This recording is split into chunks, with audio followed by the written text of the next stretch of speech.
നമ്മളിങ്ങനെ സ്ഥിരമായി കാണുകയോ വിളിക്കുകയോ ചെയ്യുന്ന വളരെ അടുത്ത ആ നിലയ്ക്ക് അടുത്ത സുഹൃത്തുക്കൾ എന്ന് പറഞ്ഞുകൂടാ. പക്ഷേ ഇതേപോലെ ഇടയ്ക്ക് കാണുകയും വർത്തമാനം പറയുകയും, പക്ഷെ നമ്മുടെ ഒരു സൗഹൃദം എന്ന് പറയുന്നത് തുടർച്ചയായ ചില കൊടുക്കൽ വാങ്ങലുകളിലൂടെയാണ് എന്ന് ഞാൻ വിചാരിക്കുന്നു. ടീച്ചറുടെ ആദ്യം മുതലേ ടീച്ചറെ ഞാൻ ശ്രദ്ധിക്കുന്നുണ്ട് ഒരു വായനക്കാരൻ എന്ന നിലയ്ക്ക്. സാറ ജോസഫായി അവതരിപ്പിക്കപ്പെടുന്ന അതിന് മുമ്പേ ഉള്ള ഒരു സാറ ജോസഫ് ഉണ്ട്. ആ സാറ ജോസഫിനെയും ഞാൻ വായിച്ചിട്ടുണ്ട്. ടീച്ചറുടെ ഒരു ആദ്യകാല സാറ ജോസഫിനെ തള്ളിപ്പറയുമെന്ന് ഞാൻ വിചാരിക്കുന്നില്ല. സ്വാഭാവികമായിട്ടും പ്രധാനമായിട്ട് തൃശ്ശൂരിലെ ആമിന MG റോഡിലെ ആമിന ബുക്ക് സ്റ്റാളിൽ ഇപ്പോഴും ടീച്ചറുടെ പഴയ ചില നോവലുകൾ ലഭ്യമാണെന്നാണ് ഞാൻ വിചാരിക്കുന്നത്. ഒരു 5 വർഷം മുമ്പാണ് ഞാൻ അവിടെ നിന്ന് ടീച്ചറുടെ പഴയ കൃതികളിലൊന്ന് വായിച്ചത്. പക്ഷെ പിന്നീട് ഇപ്പോൾ നമ്മളറിയുന്ന സാറ ജോസഫ് വേറൊരു തരത്തിൽ പുതിയ സ്വത്വരാഷ്ട്രീയവും സ്വത്വന്വേഷണവും ഒക്കെ ആയിട്ട് ബന്ധപ്പെട്ടുകൊണ്ട് മലയാളത്തിലെ പെണ്ണെഴുത്തിൻ്റെ ഈ പ്രയോഗം തന്നെ സാറ ജോസഫിൻ്റെ കഥകളെ അടിസ്ഥാനമാക്കി ആണ് നടത്തുന്നത്. പെണ്ണെഴുത്ത് എന്നുള്ള പ്രയോഗം തന്നെ മലയാളത്തിൽ അവതരിപ്പിക്കപ്പെടുന്നത് അങ്ങനെയാണ്. അതിലെ ഏറ്റവും മികച്ച കൃതികൾ നമുക്കറിയാം. സ്ത്രൈണതയുടെ ഇതിഹാസങ്ങളാവാൻ ശ്രമിക്കുന്ന, അതിൻ്റെ ആവിഷ്കാരങ്ങളാവാൻ ശ്രമിക്കുന്ന ഈ കൃതികളിൽ തന്നെ ശ്രദ്ധിക്കപ്പെട്ടിട്ടുള്ളൊരു കാര്യം, ഫെമിനിസമായി സാധാരണഗതിയിൽ ഫെമിനിസമായി മാത്രം നിലനിൽക്കാനാവില്ല. ഫെമിനിസത്തെ ഫെമിനൈനാക്കുന്ന ചില ഘടകങ്ങളുണ്ട്. മിക്കവാറും ഞങ്ങൾ ആണുങ്ങൾ പറയാറുള്ളത് വിജയിക്കുന്ന പെണ്ണുങ്ങൾ മിക്കവാറും പെണ്ണുങ്ങളായല്ല വിജയിക്കുന്നത്, ആണുങ്ങളായാണ് എന്നാണ്. ആണുങ്ങളെക്കാൾ നന്നായി ആണുങ്ങളാവാൻ ശ്രമിക്കുന്ന ആൾക്കാരാണ് നമ്മുടെ പ്രിൻസിപ്പൽമാർ, ഹെഡ്മിസ്ട്രസ്സുകളൊക്കെ നോക്കിയാൽ നമുക്കറിയാം. നമ്മുടെ ടീച്ചർമാരിന് ഏതാണ്ട് അങ്ങനെയാണല്ലോ. വനിതാ പോലീസ് ചേരേണ്ട പാർട്ടികളാണ് മിക്കവാറും ടീച്ചർമാരാകുന്നത്. അതുകൊണ്ടാണ് നമ്മുടെ ക്ലാസ് മുറികളിൽ ഫെമിനൈൻ ആവാത്തത്. ഏതായാലും മസ്കുലിൻ ആയി ഫെമിനിസ്റ്റിന് നിലനിൽക്കാനാവില്ല. ഫെമിനിസത്തെ ഫെമിനൈൻ ആക്കുന്നത് എന്താണ്? അത്തരം ചില അന്വേഷണങ്ങൾ ഇതോടൊപ്പം തന്നെ ടീച്ചറുടെ കൃതികളിലുണ്ടായിരുന്നു. അങ്ങനെയാണ് പരിസ്ഥിതിയും മറ്റും ഇതിൽ വരുന്നത്. ഇപ്പോൾ ബുധനി എന്ന കൃതി ടീച്ചറെ സംബന്ധിച്ച് പുതിയൊരു തീമല്ല. ടീച്ചറുടെ മറ്റ് കൃതികളിൽ ആദിയിലും മറ്റും ടീച്ചർ അവതരിപ്പിച്ച് കഴിഞ്ഞ വിഷയത്തെ തന്നെ വേറൊരു ഡയമെൻഷനിൽ അവതരിപ്പിക്കുന്ന കൃതിയാണിത്. ഞങ്ങൾ വ്യക്തിപരമായ കാര്യമാണ് ഞാൻ പറയാൻ ശ്രമിച്ചത്. ടീച്ചറുടെ തന്നെ ഒരു അടുക്കള തിരിച്ചു പിടിക്കുക എന്നുള്ള ആശയം അവതരിപ്പിച്ചതിന് ശേഷം ഒരുപക്ഷെ കേരളത്തിലെ ഫെമിനിസ്റ്റ് അന്വേഷണങ്ങളിലെ വലിയൊരു അട്ടിമറിയായിരുന്നു അടുക്കള തിരിച്ചു പിടിക്കുക. അടുക്കള ആണുങ്ങളുടേതാണോ പെണ്ണുങ്ങളുടേതാണോ എന്ന ചോദ്യം നേരത്തെ തന്നെ ഉയർന്നിട്ടുണ്ട്. അങ്ങനെയാണ് അടുക്കള ബഹിഷ്കരിക്കുക തുടങ്ങിയിട്ടുള്ള ആശയങ്ങൾ വന്നത്. പക്ഷേ സ്ത്രീകൾക്ക് അടുക്കള ബഹിഷ്കരിക്കാനാവില്ല പല കാരണങ്ങളാൽ. അങ്ങനെ വരുമ്പോൾ വേറെ രീതിയിൽ അടുക്കള ആണുങ്ങളുടേതാണോ പെണ്ണുങ്ങളുടേതാണോ എന്നതിനേക്കാൾ മറ്റ് ചില പ്ലെയിനിൽ ഇത് പ്ലേസ് ചെയ്യപ്പെടേണ്ടതുണ്ട്. അങ്ങനെയാണ് അടുക്കള തിരിച്ചു പിടിക്കുക എന്നുള്ള ഒരു വളരെ പ്രധാനപ്പെട്ട ഒരു ഇടപെടൽ ടീച്ചറുടെ ഭാഗത്തു നിന്നുണ്ടാകുന്നത്. മാതൃഭൂമിയുടെ കവർ സ്റ്റോറി ആയിട്ട് വരികയും ചെയ്തു. അതിനെ ബേസ് ചെയ്തെന്ന് പറയാവുന്ന ഒരു കഥ ഞാൻ അങ്ങനെ തന്നെ എൻ്റെ ഒരു നാടകത്തിൽ ഉപയോഗിച്ചിട്ടുണ്ട്. EMSനെയും VT ഭട്ടതിരിപ്പാടിനെയും അഭിമുഖമായി നിർത്തുന്ന എൻ്റെ ഒരു നാടകത്തിൽ ടീച്ചറുടെ കഥ ഏതാണ്ട് അങ്ങനെ തന്നെ അവതരിപ്പിച്ചിട്ടുണ്ട്. സ്വാഭാവികമായിട്ട് ഈ കൊടുക്കൽ വാങ്ങലുകൾ ആണ് ഞങ്ങളുടെ സൗഹൃദത്തിൽ നിലനിർത്തുന്നത്. ഞാൻ ടീച്ചറോട് ധാരാളം കാര്യങ്ങൾ പഠിക്കാൻ ശ്രമിച്ചിട്ടുണ്ട്. ടീച്ചറിൽ നിന്ന് ഞാൻ ചിലത് പഠിക്കുകയും എൻ്റെ കൃതികളിലേക്ക് കൊണ്ടുവരികയും ചെയ്തിട്ടുണ്ട്. ഈ അർത്ഥത്തിൽ നമുക്ക് ഈ കൊച്ചു വർത്തമാനത്തിലൂടെ ആരംഭിക്കാമെന്ന് ഞാൻ വിചാരിക്കുന്നു. സിക്ക് പറഞ്ഞത് വളരെ ശരിയാണ്. നമ്മളിപ്പോൾ എല്ലാ ദിവസവും കാണുമോ അല്ലെങ്കിൽ അങ്ങനെ നിരന്തര സമ്പർക്കം പുലർത്തുകയൊന്നും ചെയ്യുന്ന ഒരു സുഹൃത്തുക്കളല്ല. പക്ഷേ സിവിക്ക് എൻ്റെ സുഹൃത്താണ്. അത് നിഷേധിക്കാൻ സിവിക്കിന് പറ്റുമെന്ന് എനിക്ക് തോന്നുന്നില്ല. കാരണം ഈ കൊടുക്കൽ വാങ്ങലുകൾ മാത്രമല്ല, നമുക്ക് ചില ഇഷ്ടങ്ങൾ ആശയപരമായി അതല്ലെങ്കിൽ അത് അവതരിപ്പിക്കുന്ന ആ ഒരു രീതി വെച്ച് എല്ലായ്പ്പോഴും ഒരു കൊസ്രാക്കൊള്ളി ആയി നിൽക്കുന്ന സിവിക്കിനെ ശ്രദ്ധിക്കാതെ പോകാനൊന്നും നമുക്ക് പറ്റില്ല. സിവിക്കിന് ഇഷ്ടമുണ്ടോ ഇഷ്ടമില്ലേ, അയാൾ പറയുന്നത് അംഗീകരിക്കണില്ലേ, അതൊന്നല്ല വിഷയം. എന്തുകൊണ്ട് അങ്ങനെ വേറിട്ട് ചിന്തിക്കുന്നു, അത് എല്ലായ്പ്പോഴും സിവിക്കിനെ ശ്രദ്ധിക്കാനായിട്ട് എന്നെപ്പോലെ തന്നെ അനേകം പേർക്ക് കാരണമായിട്ടുണ്ടാവും. പറയുന്നത് പലപ്പോഴും എല്ലാവർക്കും ഇഷ്ടം ആയിക്കൊള്ളണമെന്നും ഇല്ല. പക്ഷേ ഞാൻ ഓർക്കുകയാണ്, ഏറ്റവും ആദ്യകാലത്ത് 70കളിലോ മറ്റോ ആണെന്ന് തോന്നുന്നു, 70കളുടെ അവസാന ഭാഗത്തോ മറ്റോ ആണ് അടുക്കള തിരിച്ചു പിടിക്കുക എന്ന് പറയുന്ന ആ ഒരു ആശയം നമ്മൾ ഡിസ്കസ് ചെയ്യുന്നത്. 80കളിൽ നമ്മളത് ചർച്ച ചെയ്തു. അത് ചർച്ച ചെയ്യാനുണ്ടായ കാരണം ഈ ജൈവ കൃഷിയുമായി ബന്ധപ്പെട്ട് നടന്നിട്ടുള്ള കുറച്ച് അന്വേഷണങ്ങളാണ്. എനിക്കന്ന് അത് അങ്ങനെ ഉൾക്കൊള്ളാനൊന്നും പറ്റിയിട്ടുണ്ടായിരുന്നില്ല. അപ്പോൾ ഞാൻ സിവിക്കിനോട് വളരെ പൊട്ടത്തരം കലർന്ന ചില ചോദ്യങ്ങൾ ചോദിച്ചു. അതായത്, സിവിക്കെ, നമ്മൾ മാത്രം ജൈവ കൃഷി ചെയ്യുമ്പോൾ മറ്റെല്ലാവരുടെ പാടത്തു നിന്നുള്ള കീടങ്ങളും സാധനങ്ങളൊക്കെ നമ്മുടെ വയലിൽ വന്ന് ചേരില്ലേ? അപ്പോൾ നമ്മൾ പരാജയപ്പെട്ടു പോവില്ലേ? അങ്ങനെയൊക്കെ കുറേ സംശയങ്ങൾ 80കളിലാണ്, 80കളുടെ തുടക്കത്തിലാണ്. നമ്മുടെ കൃഷി സമ്പ്രദായം മാറണം, നമ്മുടെ ഭക്ഷണത്തിൻ്റെ രീതികൾ മാറണം, നമ്മുടെ അപ്പക്കൊട്ട നമ്മൾ തന്നെ തീരുമാനിക്കണം എന്നുള്ള ആ ഒരു ആശയം അന്ന് നമ്മൾ ചർച്ച ചെയ്തിട്ടുണ്ട്. ഇന്ന് നമ്മളെ സംബന്ധിച്ചിടത്തോളം കൈവിട്ടു പോയ ഒന്നാണ് നമ്മുടെ അപ്പക്കൊട്ട എന്ന് പറയുന്നത്. വിഷമയമായ ഭക്ഷണം കഴിച്ചുകൊണ്ടിരിക്കുന്ന നമ്മളെ സംബന്ധിച്ചിടത്തോളം നമ്മുടെ അപ്പക്കൊട്ട അല്ലെങ്കിൽ നമ്മുടെ അടുക്കളയിൽ നമ്മൾ എന്ത് പാചകം ചെയ്യണം എന്ന ഒരു ചിന്ത, അത് വയലുമായിട്ടാണ് ബന്ധപ്പെട്ട് കിടക്കുന്നത്. അപ്പോൾ ആ ജൈവ കൃഷിയുമായി ബന്ധപ്പെട്ട് നടന്ന പാരിസ്ഥിതിക ചർച്ചയിൽ നിന്നാണ് നേരെ അപ്പക്കൊട്ടയിലേക്ക് വരുന്നത്. അപ്പോൾ അതുകൊണ്ട് എൻ്റെ അടുക്കളയിൽ എന്ത് വേവിക്കണം എന്നുള്ളത്, എൻ്റെ വയലിൽ എന്ത് കൃഷി ചെയ്യണമെന്ന്, അതെങ്ങനെ കൃഷി ചെയ്യണമെന്ന്, അതെങ്ങനെ പാചകം ചെയ്യണമെന്നുള്ള എൻ്റെ തീരുമാനത്തിൻ്റെ, എൻ്റെ അധികാരത്തിൻ്റെ ഒരു പ്രശ്നമാണ്. അപ്പോൾ അടുക്കള തിരിച്ചു പിടിക്കുക എന്ന് പറയുന്ന ആ ഒരു ലേഖനം എഴുതാൻ അന്നത്തെ ഞങ്ങളുടെ ചർച്ചകളും തന്നെയല്ല, സിവിക്ക് അന്ന് ഒത്തിരി കുറച്ചൊരു ശകാര ഭാഷയിൽ എന്നോട് പറയുകയും ചെയ്തു, നിങ്ങൾ നിങ്ങളുടെ ഈ അടുക്കളയിൽ നിന്ന് തുടങ്ങൂ എന്ന് പറഞ്ഞു. അതെന്നെ വളരെ ചിന്തിപ്പിച്ചു. അടുക്കളയിൽ നിന്ന് അരങ്ങത്തേക്ക് സ്ത്രീകളെത്തി. അടുക്കളയിൽ നിന്ന് അരങ്ങത്തേക്ക് എത്തിയ സ്ത്രീകൾ പിന്നെ തൊഴിൽ കേന്ദ്രത്തിലേക്കും അവിടുന്ന് പിന്നെ പൊതുമണ്ഡലത്തിലേക്കും ഇറങ്ങുന്ന, വളരെ ദുർബലമായിട്ടാണെങ്കിലും മുഴുവൻ അർത്ഥപൂർണമായിട്ടല്ലെങ്കിലും കുറേയൊക്കെ ആ ഒരു പ്രവാഹം ഉണ്ടായിട്ടുണ്ട്. വീണ്ടും അടുക്കളയിൽ നിന്ന് തുടങ്ങൂ എന്ന് പറയുന്ന ആഹ്വാനം എന്തുകൊണ്ട്? അങ്ങനെയാണ് ആഗോളവൽക്കരണത്തെക്കുറിച്ചിട്ടും കോർപ്പറേറ്റുകളുടെ നമ്മുടെ ഭക്ഷണത്തിന്മേൽ പിടിമുറുക്കിയിട്ടുള്ള, നമ്മുടെ ശരീരത്തിന്മേൽ പിടിമുറുക്കിയിട്ടുള്ള കോർപ്പറേറ്റുകളുടെ ഭയങ്കരമായിട്ടുള്ള സാമ്പത്തിക സ്വാധീനത്തെക്കുറിച്ചൊക്കെ ചിന്തിക്കുകയും ആ ഒരു ലേഖനം എഴുതുകയും ചെയ്തത്. ഇപ്പോൾ ഞാൻ എഴുതിക്കൊണ്ടിരിക്കുന്ന അല്ലെങ്കിൽ വന്നുകൊണ്ടിരിക്കുന്ന മാതൃഭൂമി ആഴ്ചപ്പതിപ്പിൽ വന്നുകൊണ്ടിരിക്കുന്ന ബുധിനി എന്ന് പറയുന്ന കഥയും ഞാൻ അതിൻ്റെ ഒരു സംക്ഷിപ്ത രൂപം ഞാൻ കേട്ടത് സിവിക്കുന്നാണ്. അതിരപ്പിള്ളി പദ്ധതിയുമായി ബന്ധപ്പെട്ടുകൊണ്ട് നിരന്തരം നടക്കുന്ന ചർച്ചകൾക്കിടയിൽ ഒരു വലിയ സെമിനാർ ചാലക്കുടിയിൽ വെച്ച് നടന്നു. ആ സെമിനാറിൽ ഞാനും സിവിക്കും പങ്കെടുത്തിരുന്നു. ആ സെമിനാറിൽ വെച്ചിട്ടാണ് ബുധിനി എന്ന പെൺകുട്ടിയുടെ ജീവിതത്തെക്കുറിച്ചിട്ട്, അതിൻ്റെ അണക്കെട്ടുകളുടെ പശ്ചാത്തലത്തിൽ സിവിക്ക് സംസാരിച്ചത്. അന്ന് സിവിക്ക് പറഞ്ഞു, പിന്നെ പാഞ്ചേത്ത് എന്ന് പറയുന്ന ആ ഒരു ഡാം ദാമോദർ നദിയിൽ, നമുക്കൊക്കെ കുട്ടിക്കാലത്ത് ഞങ്ങളൊക്കെ പഠിച്ചിട്ടുണ്ട്, ബംഗാളിൻ്റെ കണ്ണുനീർ എന്ന് പറയുന്ന നദി, സോറോ ഓഫ് ബംഗാൾ ഏതാണ്? ആ ചോദ്യത്തിൻ്റെ ഉത്തരം ദാമോദർ നദി എന്നാണ്. ഈ സോറോ ഓഫ് ബംഗാൾ എന്ന് പറയുന്ന ആ നദി നിരന്തരം ഉണ്ടാക്കിക്കൊണ്ടിരിക്കുന്ന പ്രളയങ്ങൾക്ക് പരിഹാരം എന്ത് എന്ന് ബ്രിട്ടീഷ് ഗവൺമെൻറ്റിൻ്റെ കാലത്ത് തന്നെ ആലോചന നടക്കുന്നുണ്ട്. അപ്പോൾ ബ്രിട്ടീഷ് ഗവൺമെൻറ് കണ്ടെത്തിയ വഴി നദിയിൽ അണ കെട്ടുക എന്നുള്ളതായിരുന്നു. അത് രണ്ട് കാരണങ്ങളാണ്. അണ കെട്ടി ഇലക്ട്രിസിറ്റി ഉൽപ്പാദിപ്പിക്കുക എന്നുള്ളത് വേറൊരു വികസനത്തിൻ്റെ ഒരു തലം, മറ്റേത് പ്രളയം തടയാനാണെന്നാണ്. അംബേദ്കർ അതിനോട് യോജിച്ചിരുന്നില്ല. അംബേദ്കർ പറയുന്നത്, നിങ്ങൾക്ക് അധികം വെള്ളം അല്ല പ്രശ്നം, ഈ അധികം വെള്ളം ഉള്ളത് കൊണ്ട് വെള്ളം തടയണം എന്ന് പറയുന്നതിനോട് ഞാൻ യോജിക്കില്ല.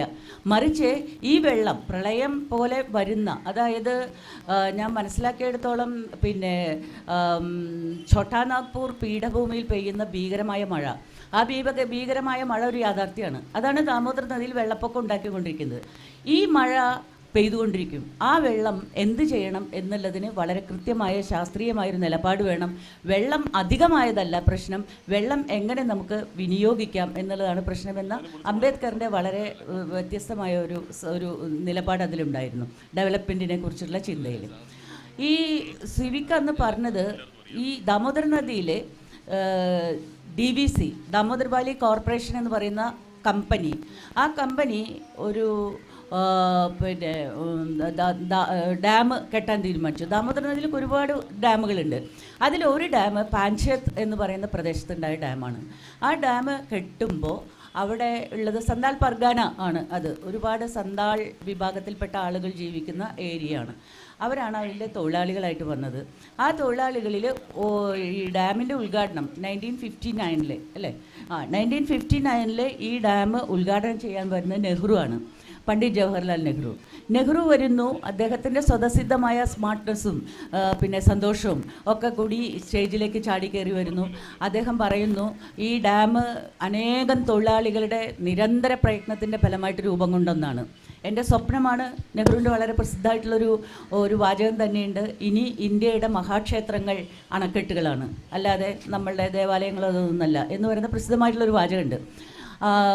അപ്പോൾ ഈ ഡാം ഉദ്ഘാടനം ചെയ്യാനുള്ള അർഹത എനിക്കല്ല, ഇത് പണിതുയർത്തിയ തൊഴിലാളികളിൽ ഒരാൾക്കാണ് എന്ന് പറഞ്ഞുകൊണ്ട് അദ്ദേഹത്തെ മാലയിട്ട് സ്വീകരിക്കാൻ വേണ്ടി നിർത്തിയിരുന്ന ബുധിനി എന്നും റോബോൺ മാജി എന്ന് പറയുന്ന 2 പേരെ, 2 കുട്ടികളാണ്. ആ 2 കുട്ടികൾ, ഒരാൾ മാലയിട്ട് സ്വീകരിക്കുന്നു, ബുധിനി മാലയിട്ട് സ്വീകരിക്കുന്നു, റോബോൺ മാജി ബൊക്കെ കൊടുത്ത് സ്വീകരിക്കുന്നു. അദ്ദേഹം ഈ പെൺകുട്ടിയെ അടുത്ത് വിളിച്ചിട്ട് പറഞ്ഞു, മോളെ ഞാൻ പറയുന്ന പോലെ ഈ ലിവർ താഴ്ത്തി ഈ ഡാം ഉദ്ഘാടനം ചെയ്യണം നീയെ, എന്നിട്ട് ഇത് രാജ്യത്തിന് സമർപ്പിച്ചു എന്ന് പറയണം. ഈ കുട്ടി അത് ചെയ്തു. അവൾക്ക് മറ്റ് ഹിന്ദിയോ അങ്ങനെയൊന്നുമല്ല, അവളുടെ സന്താൾ ഭാഷയിലാണ് സംസാരിച്ചത്. ഈ ഡാം രാജ്യത്തിന് സമർപ്പിച്ചത്. സന്താൾ പെൺകുട്ടി, 15 വയസ്സായ കുട്ടി. അവൾ സാന്താളി ഭാഷയിൽ അത് പറയുമ്പോൾ അന്ന് സാന്താളി ഭാഷ ഭരണഘടനയിലില്ല, ഉൾപ്പെടുത്തിയിട്ടില്ല. പിന്നീടും എത്രയോ വർഷങ്ങൾക്ക് ശേഷമാണ് സാന്താളി ഭരണഘടനയിൽ ഉൾപ്പെടുത്തുന്നത്. വളരെ ആഹ്ലാദകരമായ നിമിഷങ്ങൾക്ക് ശേഷം കുട്ടി ഗ്രാമത്തിലേക്ക് തിരിച്ചു ചെല്ലുമ്പോൾ ഗ്രാമത്തിലെ മൂപ്പന്മാരെല്ലാവരും കൂടി പറഞ്ഞു, നീയെ നെഹ്റു എന്ന് പറഞ്ഞാൽ ഒരു ദിഗു ആണ്. ദിഗു പറഞ്ഞാൽ അന്യഗോത്രത്തിൽപ്പെട്ട ആൾ. അന്യഗോത്രത്തിൽപ്പെട്ട ആളുടെ കഴുത്തിൽ മാലയിട്ടത് കൊണ്ട് നിൻ്റെ കല്യാണം കഴിഞ്ഞു. അപ്പോൾ നീ ഒരു ഗോത്രത്തിന് എതിരായിട്ടുള്ളൊരു വിവാഹം ചെയ്തിരിക്കുന്നു, പണ്ഡിറ്റ് ജവഹർലാൽ നെഹ്റുവിനെ നീ കല്യാണം കഴിച്ചിരിക്കുന്നു, അതുകൊണ്ട് നിന്നെ ഗോത്രത്തിൽ നിന്ന് പുറത്താക്കുകയാണ് എന്ന് പറഞ്ഞുകൊണ്ട് അവരുടെ ആചാരപ്രകാരം ഈ 15 വയസ്സായ കുട്ടിയെ അവരുടെ ഗോത്രത്തിൽ നിന്ന് പുറത്താക്കി. ഈ പുറത്താക്കിയ പെൺകുട്ടി പിന്നെ എങ്ങനെയൊക്കെയോ അലഞ്ഞ് തിരിഞ്ഞ് നടന്നു ജീവിച്ചു. ഒരു 2012 ആണ് ഒരു ലേഖനം വന്നത്. അതിനെ ആധാരമാക്കിയിട്ടാണ് സിവിക് അന്ന് സംസാരിച്ചതെന്ന് എനിക്ക് തോന്നുന്നു. അത് ചിത്ര എഴുതിയതാണ്. അവർ അതിൽ എഴുതിയത് അവരുടെ അന്വേഷണത്തിൽ 2012 2 വർഷം മുമ്പ് ബുധിനി വളരെ നിരാശാഭരിതയായി ഒരു നീതിയും കിട്ടാതെ മരിച്ചുപോയി എന്നാണ്. അപ്പോൾ നമ്മുടെ വികസനത്തിൻ്റെ ചരിത്രത്തിൽ ആരാണ് ബുധിനി എന്നുള്ളതാണ് അന്ന് സിവിക് അവിടെ ഉയർത്തിയ ഒരു ചോദ്യം. അന്ന് സിവിക് എൻ്റെ അടുത്ത് പറഞ്ഞു, ടീച്ചർ ഞാനിതൊരു കവിതയായിട്ട് എഴുതാൻ വിചാരിച്ചിട്ടുള്ളതാണ്, പക്ഷേ ടീച്ചർക്ക് എന്തുകൊണ്ട് അതൊരു കഥയായിട്ട് എന്തുകൊണ്ട് എഴുതിക്കൂടാ എന്ന ഒരു ചോദ്യം അന്ന് ചോദിച്ചു.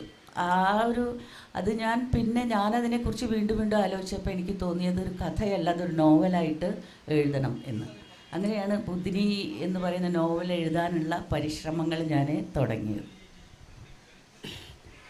ഈ അണക്കെട്ടുകളും വൻകിട പുഴക്കൊഴലുകളും ആണ് ഇന്ത്യയുടെ ആധുനിക ക്ഷേത്രങ്ങൾ എന്നുള്ള നെഹ്റുവിൻ്റെ നിരീക്ഷണവും അതിനടിസ്ഥാനമായുള്ള ആധുനിക ഇന്ത്യയുടെ കെട്ടിപ്പടുക്കലും ആണ് യഥാർത്ഥത്തിൽ ഡെവലപ്മെൻ്റ് എന്നുള്ള ആശയത്തിലേക്ക് വന്നത്. ഡെവലപ്മെൻ്റ് എന്നുള്ള ആശയം, അണക്കെട്ടുകൾ എന്നുള്ള ആശയം പ്രധാനപ്പെട്ട ഒരു നാടകത്തിന്, ഇന്ത്യൻ സാഹിത്യത്തിലെ ഏറ്റവും മികച്ച ഒരു നാടകത്തിന് അടിസ്ഥാനമായിട്ടുണ്ട്. അത് രവീന്ദ്രനാഥ് ടാഗോറിൻ്റെ മുക്തധാര. മലയാളത്തിലേക്ക് അത് വിവർത്തനം ചെയ്യപ്പെട്ടിട്ടുണ്ട്. കാവാല അത് ഡയറക്റ്റ് ചെയ്തിട്ടുണ്ട്. ഞാൻ ഈ അടുത്ത് 3-4 വർഷം മുമ്പ് തിരുവനന്തപുരം എയർപോർട്ട് ജീവനക്കാർ അത് അവതരിപ്പിക്കുന്നത് കണ്ടിട്ടുമുണ്ട്, മുക്തധാര എന്ന നാടകം. അത് ദേശീയ പ്രസ്ഥാനത്തിൻ്റെ കാലത്ത് തന്നെ യഥാർത്ഥത്തിൽ ഈ പുഴകളെയൊക്കെ ഇത് ഇങ്ങനെ വിട്ടാൽ മതിയോ, അതൊക്കെ പിടിച്ചു കെട്ടണ്ടേ എന്നുള്ള ചോദ്യം വന്നിരുന്നു. ടാഗോർ ഈ നാടകത്തിൽ, മുക്തധാര എന്ന നാടകത്തിൽ പറയുന്നത് എല്ലാ പുഴകളും ശാന്തമായി ഒഴുകട്ടെ എന്നായിരുന്നു. പക്ഷെ നമുക്ക് പരിചയമുള്ള അണക്കെട്ട് നാടകം ഒരു പുഴയെയും അങ്ങനെ വിടരുത്, ഒക്കെ നമുക്ക് മെരുക്കാനുള്ളതാണ് എന്നുള്ളതാണ്. KPSCയുടെ തോപ്പിൽ ഭാസി എഴുതിയ പുതിയ ആകാശം പുതിയ ഭൂമി. പുതിയ ആകാശം പുതിയ ഭൂമിക്കൊരു പ്രത്യേകത, പുതിയ ആകാശം പുതിയ ഭൂമി KPSCയുടെ നിങ്ങൾ എന്നെ കമ്മ്യൂണിസ്റ്റാക്കി കഴിഞ്ഞാൽ ഏറ്റവും കൂടുതൽ അവതരിപ്പിക്കപ്പെട്ട നാടകമാണ്.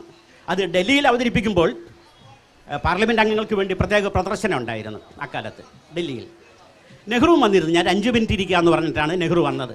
നെഹ്റു ആ നാടകം മുഴുവനായി കണ്ടു. നെഹ്റു ഹർഷപുളകിതനാവുകയും, കാരണം എൻ്റെ ആശയമാണല്ലോ ഇത്, അതായത് നിങ്ങളെന്നെ കമ്മ്യൂണിസ്റ്റാക്കി ശൂരനാട്ടിലെ കൂന്താലിക്കാർക്ക് മുന്നിൽ സമർപ്പിക്കപ്പെട്ട നാടകമാണ്. ഇതാവട്ടെ ഒരു അണക്കെട്ടിന് വേണ്ടി ആത്മാഹൂതി ചെയ്യുന്ന ഒരു എഞ്ചിനീയറുടെ സ്മാരകത്തിന് മുമ്പിൽ സമർപ്പിക്കപ്പെട്ടിരിക്കുന്നതാണ്. നെഹ്റു ഹർഷപുളകിതനായി എല്ലാ നടന്മാരെയും കെട്ടിപ്പിടിച്ചു, മുഴുവൻ നാടകം കണ്ടു. അത് വലിയ വാർത്തയായിരുന്നു. ആ തരത്തിൽ ഒരു ദേശീയ തലത്തിൽ തോപ്പിൽ ഭാസിയെ അവതരിപ്പിച്ച നാടകമാണ് പുതിയ ആകാശം പുതിയ ഭൂമി.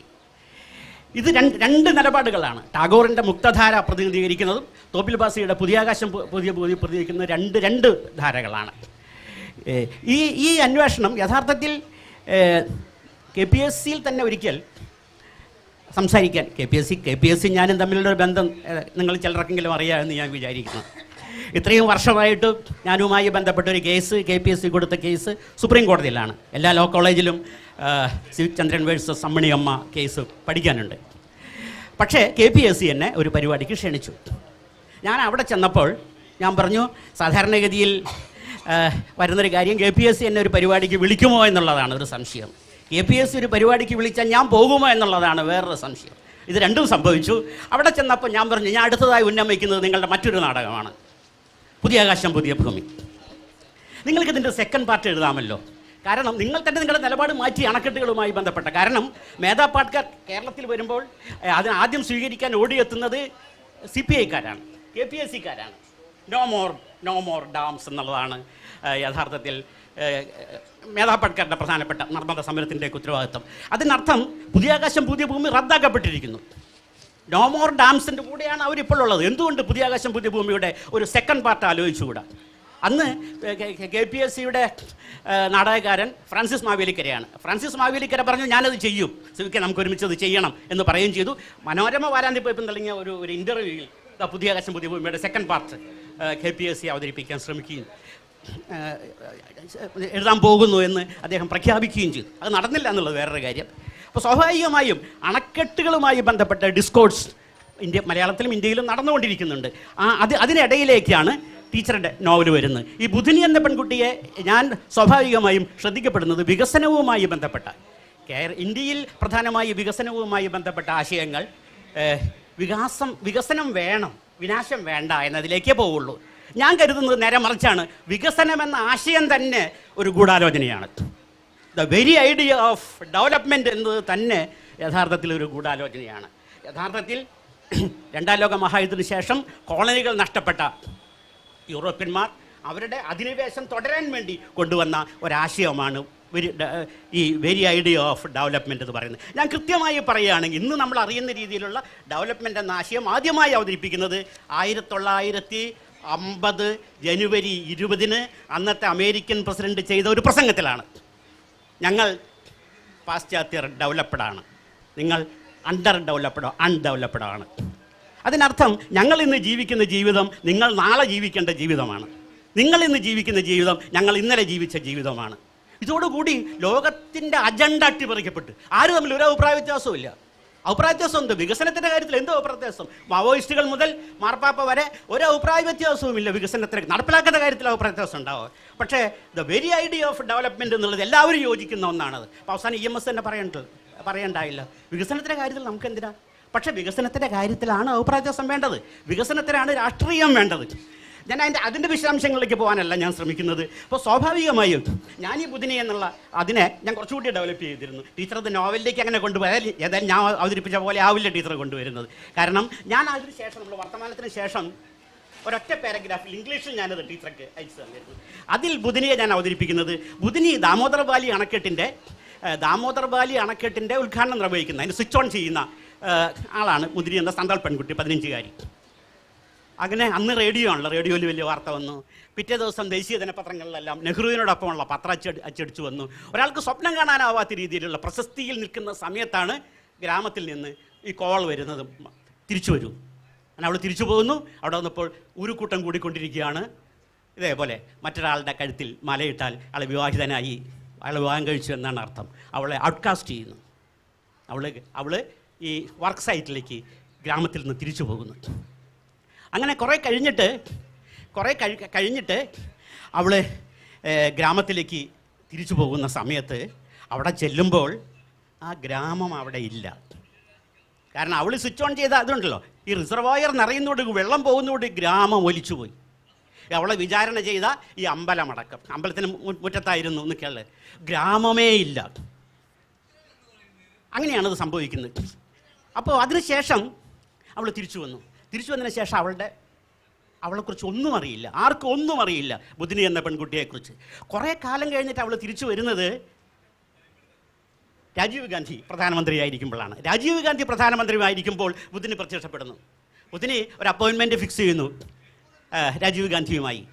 എന്നിട്ട് രാജീവ് ഗാന്ധിയോട് പറയുന്നു, സോറി സാർ, നിങ്ങളുടെ മുത്തശ്ശനാണ് എൻ്റെ ജീവിതം തുലച്ചു കളഞ്ഞത്, അതുകൊണ്ട് എൻ്റെ ജീവിതത്തിൽ നിങ്ങൾക്ക് ഉത്തരവാദിത്വമുണ്ട്.